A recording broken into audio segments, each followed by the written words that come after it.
சஹா TV எல்லோரும் வாழ்க வளமுடன் ரொம்ப வருஷமா பல சிறந்த பேச்சாளர்களை வச்சு இயங்கிட்டு வருது. எல்லோரும் வாழ்க வளமுடன் ஒன்லி அப்லிஃப்டிங். ஸோ சஹா டிவிக்கு சப்ஸ்கிரைப் பண்ணுங்க, மறக்காம அந்த பெல் பட்டனையும் கிளிக் பண்ணுங்க. வீடியோஸ் பிடிச்சிருந்தா உங்க ஃப்ரெண்ட்ஸ்க்கு ஷேர் பண்ணுங்க. வணக்கம், என் பேர் சங்கீதா. இப்போ பார்த்தீங்கன்னா நான் கத்திரிக்காய் பற்றின ஒரு சில சுவாரஸ்யமான விஷயங்கள் தெரிஞ்சுக்கிட்டதை நான் உங்ககிட்ட ஷேர் பண்ணிக்க ஆசைப்பட்றேன். கத்திரிக்காய் விதை முதல்ல நாற்று விடணும். அந்த நாற்று அங்கே விடும்போதே இங்கே வயலையும் பார் போட்டு நம்ம ரெடி பண்ணி வச்சிடணும். இயற்கை உரத்தை சாணி, எருவு இதெல்லாம் போட்டு நம்ம எந்த அளவு முடியுமோ அந்தளவு நம்ம இயற்கையாகவே போட்டுட்டு இங்கே பாறை அதுக்குள்ளே ரெடி பண்ணி வச்சிடணும்.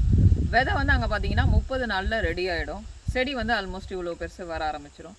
அதை எடுத்துகிட்டு நம்ம இங்கே 31 நாள் இல்லை 32வது நாள் நம்ம நடும்போது ஒரு 3 அடிக்கு 3 அடி இடைவெளி விட்டு நட்டோம்னா அதனோட காற்றோட்டமும் நல்லாயிருக்கும், சூரிய வெளிச்சம் அதுக்கு நல்லா கிடைக்கும். அப்படி ரெண்டாவது நம்ம உள்ளார போய் காய் பறிக்கிறதுக்கான நல்ல ஒரு வசதியும் கிடைக்கும்.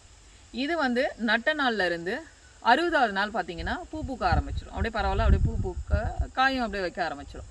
அதாவது நாற்று விட்டதுலேருந்து இங்கே நட்டு அந்த காய் வர பூ வைக்கும்போது 60 நாள் ஆயிருக்கும். 3வது மாதம் பார்த்தீங்கன்னா அப்படியே ஓரளவு பரவாயில்ல, எல்லா இடத்துலையும் காய்கறிகள் வர ஆரம்பிச்சிடும். ஃபுல் ஃப்ளெஷ்ல வர ஆரம்பிச்சிடும். இப்போ என் கையில் இருக்கிற காய்கறி பார்த்தீங்கன்னா இது 3 மாதத்தில் வந்த காய்கறி. இது 3வது மாதம் இது நாங்கள் பறிச்சிட்டோம். அது இந்த லெவலில் இருக்கும் 3வது மாதம். இதனோட ஃபுல் அதாவது இதனோட ஆயுட்காலம்னு பார்த்தீங்கன்னா 5 மாதத்துலேருந்து 6 மாதம்னு சொல்கிறாங்க. அதாவது இந்த காயில் நான் செடியோட ஆயுட்காலத்தை பற்றி சொல்கிறேன். இந்த செடி 6 மாதம் வரைக்கும் நல்லாவே நமக்கு வரத்து கொடுத்துட்ருக்கோம், காய்கறியோட வரத்து கொடுத்துட்ருக்கோம். இதுக்கான உரம்னு பார்த்தீங்கன்னா நம்ம இயற்கை உரம்னு பார்த்தீங்கன்னா மாட்டோட சாணியிலேருந்து சில விஷயங்கள் கலந்து அதில் இயற்கை உரத்தை தயாரித்து இதுக்கு மருந்தாக தெளிக்க பயன்படுத்துகிறாங்க.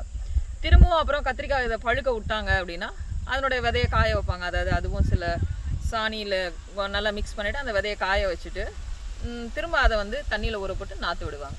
இதனோட ப்ராசஸ் தான் இந்த கத்திரிக்காயோட ப்ராசஸ். நான் இங்கே இதை கற்றுக்கிட்டேன், அதை தான் உங்ககிட்ட ஷேர் பண்ணிக்கிட்டேன். ரொம்ப நன்றி.